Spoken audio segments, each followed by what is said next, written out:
अध्याय 5 भाग 3।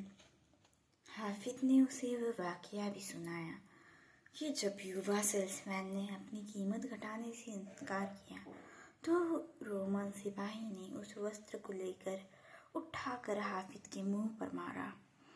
यह सुनकर पैत्रोस मुस्कुराया। आखिरकार हाफिज ने रूंधी और धीमी आवाज में यह बताया कि उसके दिमाग में सराय में किस तरह की शंकाएं और विचार आ रहे थे। पैत्रोस ने उसे बीच में टोका। हाफिज, जितना मैं तुम्हें याद है, मुझे हर शंका के बारे में विस्तार में बताओ। जब तुम अपनी बदकिस्मती को कोस रहे थे तो तुम्हारे दिमाग में किस तरह का विचार आ रहे थे?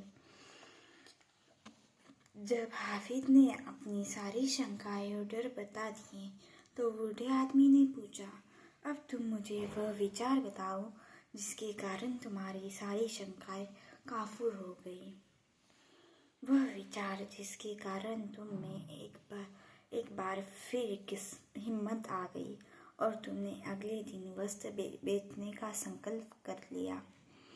हाफिज ने जवाब के बारे में सोचा और फिर कहा, मैंने केवल कान्हे की पुत्री के बारे में सोचा।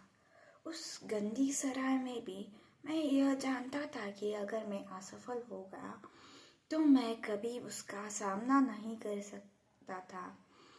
फिर हाफिज की आवाज़ टूट गई, परंतु मैं अब असफल हूँ और अब मैं उसे कभी हासिल नहीं कर पाऊंगा।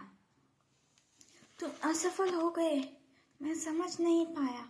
वस्त्र तो तुम्हारे साथ में लौटा ही नहीं।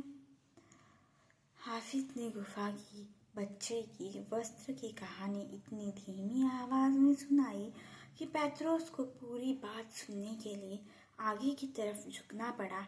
जब किशोर बोल रहा था तो पैत्रोस ने बार बार खुले तंबू के बाहर की तरफ उस सितारे की रोशनी को देखता जा रहा था। उसके हैरान चेहरे पर एक मुस्कुराहट आ गई और उसने यह देखा ही नहीं कि किशोर ने अपनी कहानी खत्म कर दी थी और अब वह सुबक रहा था।